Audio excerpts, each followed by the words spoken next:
नमस्कार, मैं हूं संगम राय और आप देख रहे हैं भारत एक्सप्रेस। आज एक कहानी। ये कहानी है एक ऐसे शख्स की जिसने अपनी पूरी जिंदगी ईमानदारी में बिता दी। ये कहानी है एक ऐसे शख्स की जो उस विभाग में रहकर भी ऐसी ईमानदारी की मिसाल पेश किया जिस विभाग में लोग करोड़ों रुपए की हेराफेरी एक झटके में कर देते हैं। ये कहानी है एक ऐसे शख्स की जिसने अपना पूरा जीवन सिर्फ इस लड़ाई में निकाल दिया कि उसके ऊपर मात्र 100 रुपए की रिश्वत लेने का इल्जाम लगा था और उसने हार नहीं मानी। अंत में न्यायालय से लड़ाई लड़कर 39 साल बाद कोर्ट से बरी हुए। आज हम आपको एक ऐसे इंसान की कहानी सुनाएंगे जो अपने परिवार और अपने पूरे जीवन को कष्ट देकर ईमानदारी की लड़ाई लड़ी। तो आइए आपको बताते हैं उस महान इंसान के बारे में इस वीडियो के माध्यम से। छत्तीसगढ़ की राजधानी रायपुर में रहने वाले 83 वर्षीय जागेश्वर प्रसाद अवधिया की जिंदगी एक झूठे आरोप ने बदल दी। साल 1986 में लगे 100 रुपए की रिश्वत देने के आरोप ने उनकी नौकरी, परिवार और सम्मान सब छीन लिया।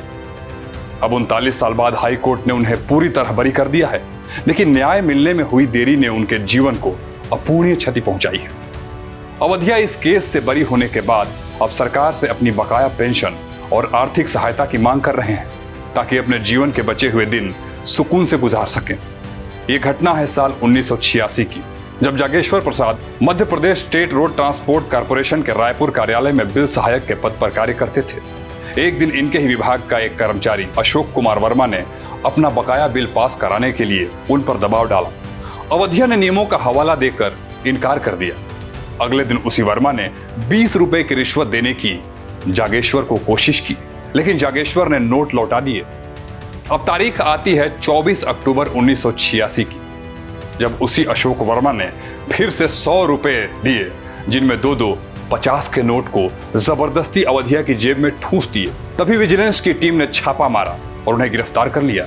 जागेश्वर का एक दावा यह है कि यह सोची समझी साजिश थी। गिरफ्तारी के समय उनके हाथों को केमिकल से धुलवाया गया और नोटों को सबूत के तौर पर पेश किया गया। और जागेश्वर बार बार अपनी बेगुनाही की दुहाई देते रहे, लेकिन किसी ने एक नहीं सुनी। इस घटना के बाद जागेश्वर अवधिया का जीवन समय की पटरी से उतर गया। साल 1988 से 1994 तक वे निलंबित रहे, फिर रायपुर से रीवा स्थानांतरित कर दिए गए। उनका वेतन भी आधा हो गया, प्रमोशन और इंक्रीमेंट रुक गए। 4 बच्चों वाले परिवार को आर्थिक तंगी का सामना करना पड़ा। जागेश्वर बताते हैं कि 2500 रुपए की सैलरी में घर चलाना बेहद मुश्किल था। मैं अपने बच्चों की फीस तक नहीं भर सका और उनकी पढ़ाई अधर में लटक गई। इन सभी मामलों को लेकर उनकी पत्नी लगातार तनाव में रहने लगी और अंततः चल बसी। उनके छोटे बेटे नीरज अवधिया, जो उस समय 12 साल के थे, वो कहते हैं, समाज ने हमें रिश्वतखोर का परिवार कहकर तिरस्कृत किया। हमसे पड़ोसी दूर हो गए। स्कूल में बच्चे मुझसे बात नहीं करते थे। फीस न भर पाने पर कई बार स्कूल से निकाला गया। नीरज ने प्राइवेट से MA किया, लेकिन आर्थिक हालात के चलते शादी नहीं की।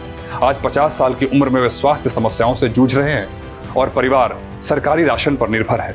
आपको बता दें कि जागेश्वर के रिटायरमेंट के बाद भी उनको पेंशन नहीं मिली।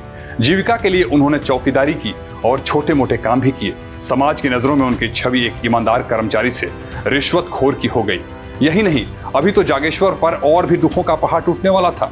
साल 2004 में ट्रायल कोर्ट ने जागेश्वर को भ्रष्टाचार निवारण अधिनियम के तहत दोषी ठहराते हुए 1 साल की सजा और 1000 रुपए जुर्माना का फैसला सुना दिया, लेकिन उन्होंने हार नहीं मानी और आगे बढ़कर बिलासपुर हाई कोर्ट में अपील की। हाई कोर्ट की जस्टिस BD गुरु की बेंच ने हाल ही में फैसला सुनाते हुए कहा कि अभियोजन पक्ष रिश्वत मांगने या लेने का कोई ठोस सबूत पेश नहीं कर सकता। गवाह, दस्तावेज और परिस्थिति जन्य साक्ष्य अपर्याप्त थे।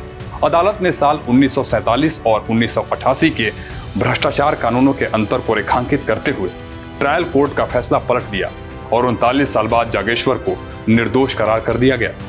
रायपुर के अवधिया पारा में 90 साल पुराने पुश्तैनी घर में रहने वाले जागेश्वर अब अपनी लड़ाई से पूरी तरह से थक चुके हैं।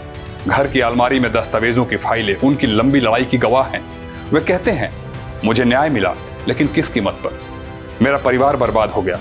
अब बस बकाया पेंशन और सस्पेंशन पीरियड का पैसा मिल जाए ताकि बचे दिन बिना तंगी के गुजरे। नीरज जोड़ते हैं, पापा का नाम साफ हो गया। सरकार से अपील है कि इस अन्याय की भरपाई करे।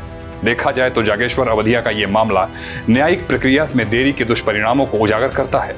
इसको लेकर विशेषज्ञों का कहना है कि ऐसे केसों में पीड़ितों को मुआवजा और त्वरित न्याय सुनिश्चित करने की जरूरत है। जागेश्वर की कहानी एक चेतावनी है। कि एक झूठा आरोप कैसे पूरे जीवन को तबाह कर सकता है। इस खबर पर आपकी क्या राय है, हमें कमेंट बॉक्स में जरूर शेयर करें। ऐसे ही तमाम रोचक कहानियों के लिए देखते रहिए भारत एक्सप्रेस। धन्यवाद।